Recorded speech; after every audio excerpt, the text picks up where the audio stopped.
My name is Vanessa Green, and I always thought I had the perfect marriage, or at least, a solid one.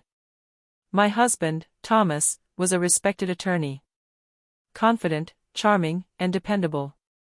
We'd been married for 6 years and had built what looked like a picture-perfect life, a cozy home in the suburbs, shared brunches on Sundays, and matching wine glasses we got on our honeymoon in Santorini.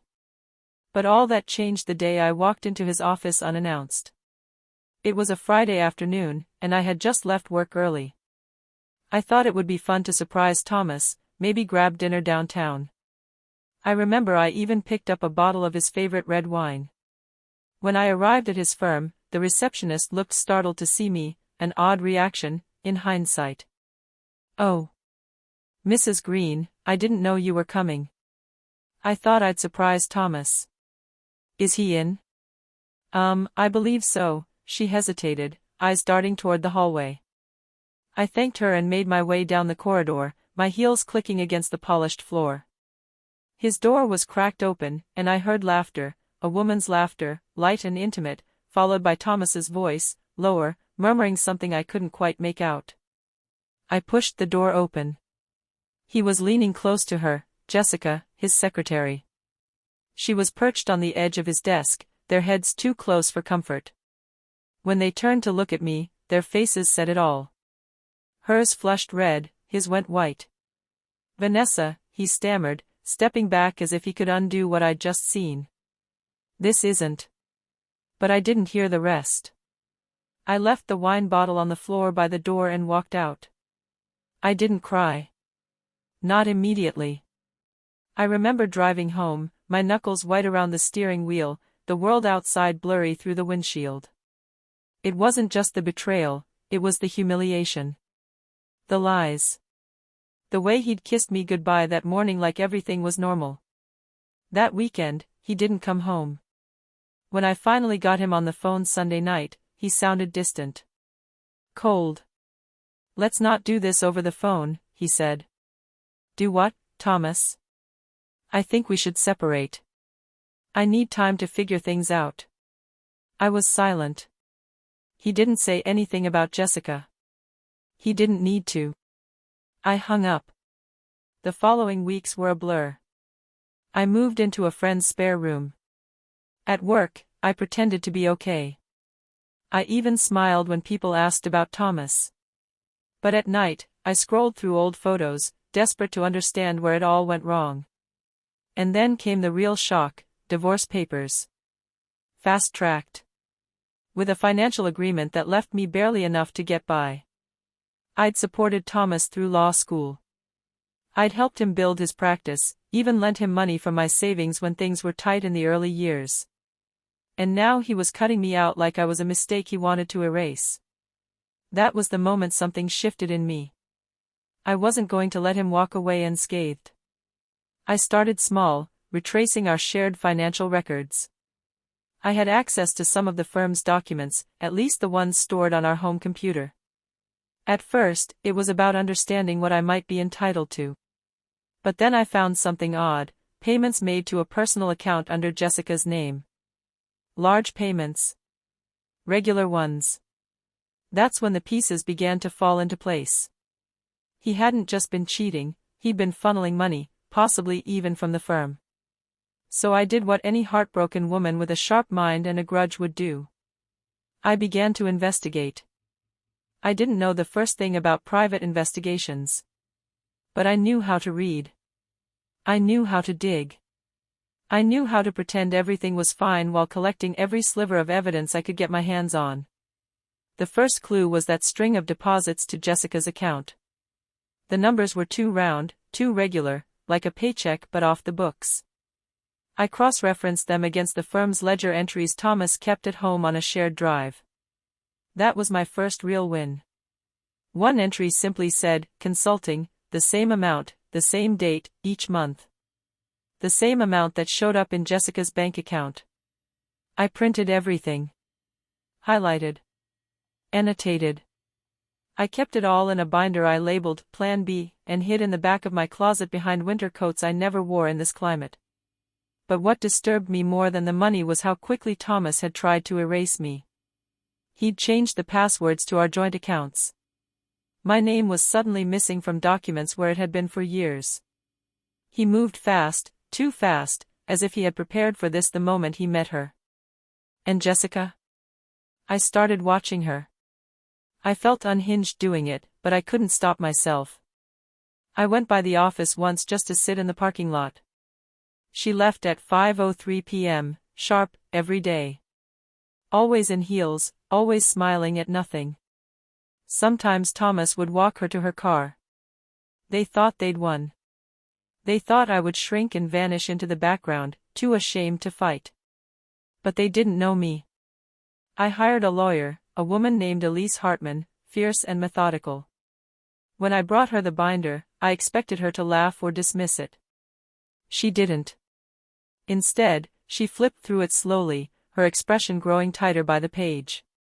"You think he's moving firm money to pay her?" she asked. "I'm not just thinking it," I said. "I'm betting everything on it." Elise leaned back in her chair, tapping a pen against the edge of the binder. "We'll need more. This is good, great, even, but if we can get evidence he's misusing company funds? That changes everything. That makes this not just a divorce. That makes it fraud." I nodded.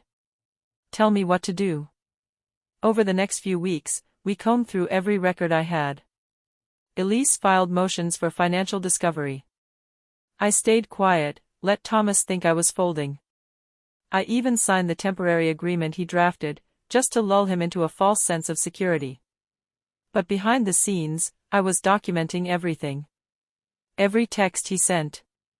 Every bill that seemed out of place. One day, I even ran into an old paralegal who had left his firm suddenly a few months ago.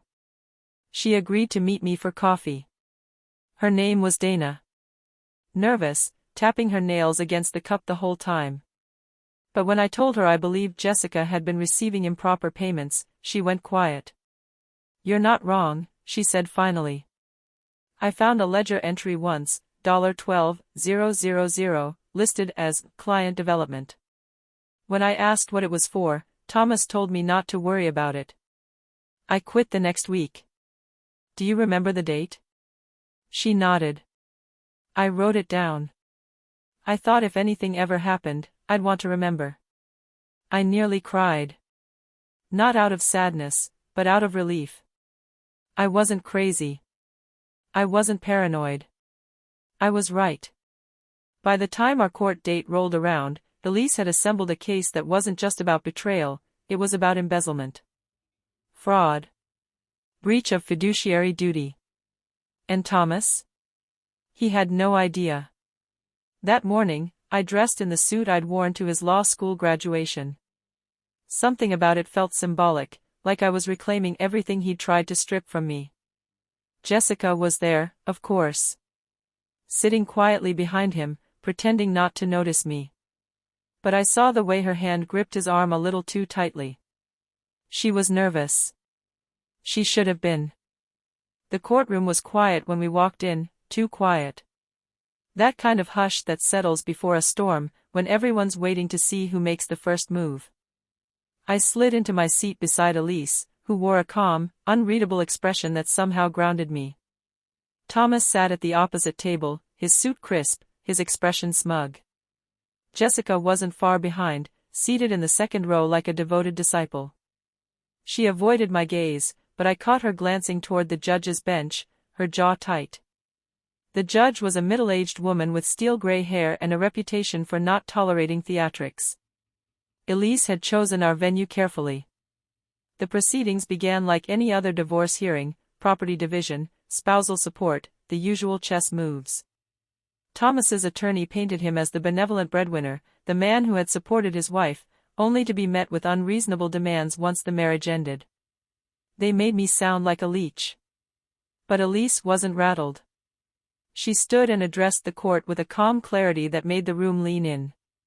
"Your Honor, while we acknowledge the personal nature of this case, we believe there is more at stake than just the dissolution of a marriage. We have reason to believe that Mr. Green has engaged in financial misconduct, specifically, the misappropriation of funds from his own firm to benefit a non-employee, his current partner, Jessica Mason. The silence was immediate and electric. Thomas shifted in his seat. His lawyer blinked, clearly caught off guard. Jessica's lips parted slightly in shock. The judge raised an eyebrow. "That's a serious accusation, Ms. Hartman. Do you have evidence?" Elise didn't flinch. "Yes, Your Honor. My client has documented a series of payments made from Mr. Green's firm account into a personal account under Jessica Mason's name. These payments are categorized under business development and consulting services, despite Ms. Mason not being listed as a contractor or employee at the time." She handed over a folder, my binder, slimmed down for court. It felt like watching months of pain and obsession turned into something powerful. Thomas's lawyer quickly objected, citing lack of prior disclosure. The judge dismissed it. "If this documentation is valid, Mr. Green will have the opportunity to respond. But I will not suppress it." And just like that, the tone of the hearing changed. We weren't just talking about divorce anymore. Now it was about accountability. Elise continued, bringing up Dana, the former paralegal, who testified, albeit nervously, that she had seen unusual financial activity in her final months with the firm. "I didn't know exactly what was going on," she said, "but when I asked questions, I was told to keep quiet." Thomas tried to keep his composure, but his jaw was tight. His foot tapped rhythmically beneath the table. Then came the emails. Elise had subpoenaed firm communications and found several emails between Thomas and Jessica, emails that weren't just flirtatious, but suggestive of deeper planning. One in particular sealed it, Thomas telling her, "Don't worry, I'll categorize it under client expenses again. No one checks." Jessica looked like she wanted to disappear. That was the turning point. The judge leaned forward, her fingers steepled. "Mr. Green, this evidence raises significant questions not just about the integrity of your firm's finances, but about the honesty with which you have conducted this marriage and these proceedings." Thomas's attorney asked for a recess. The judge granted 20 minutes. Elise turned to me as the courtroom emptied. "He knows it's over," she whispered. "Now it's just a matter of what we negotiate, and what you're willing to accept." I didn't respond. I just looked over at Thomas, who was rubbing his temples, Jessica whispering frantically beside him. And for the first time in months, I felt calm. I had turned the tables. The hallway outside the courtroom buzzed with tension. Thomas's attorney paced, whispering furiously into his phone. Jessica stood a few feet away, arms crossed, mascara slightly smudged, her perfect composure unraveling. Elise and I sat quietly on the bench near the courtroom doors. She flipped through her notes, unaffected by the circus around us. I stared ahead, not at anything in particular, just letting the weight of it all start to settle in. This was really happening. I wasn't crazy. I wasn't overreacting. I was right, and I had proof. When Thomas finally approached us, his face was a blend of annoyance and fatigue. No more smug smiles. No more rehearsed charm. "Vanessa," he said, his voice low. "Can we talk privately?" Elise raised an eyebrow. "Any negotiation goes through me." Thomas ignored her and looked at me. "Just 5 minutes." I hesitated, then nodded. 5. In the hallway. We stepped a few feet away. He ran a hand through his hair, trying to summon the version of himself that used to disarm me.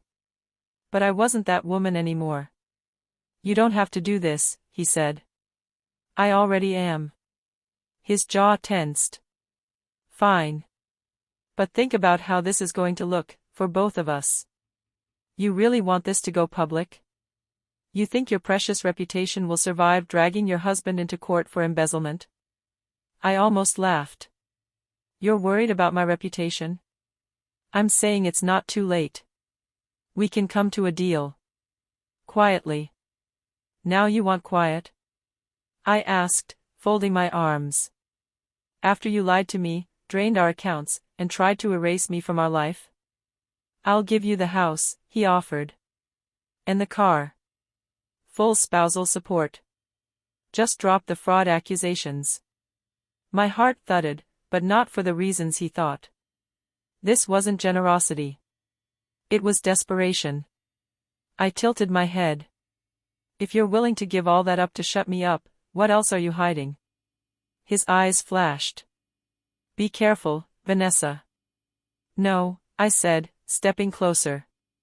You be careful. Because I've spent months watching you bury yourself. This isn't just about money anymore. It's about who you are. He stared at me for a long second before backing off. You'll regret this. No. I already regret trusting you. I turned and walked back toward Elise, who had watched the exchange with interest. Well? She asked. He's scared, I said. And offering the house and car to make it go away. She smiled. We're not taking it. The hearing resumed after the recess, and the tide had clearly turned.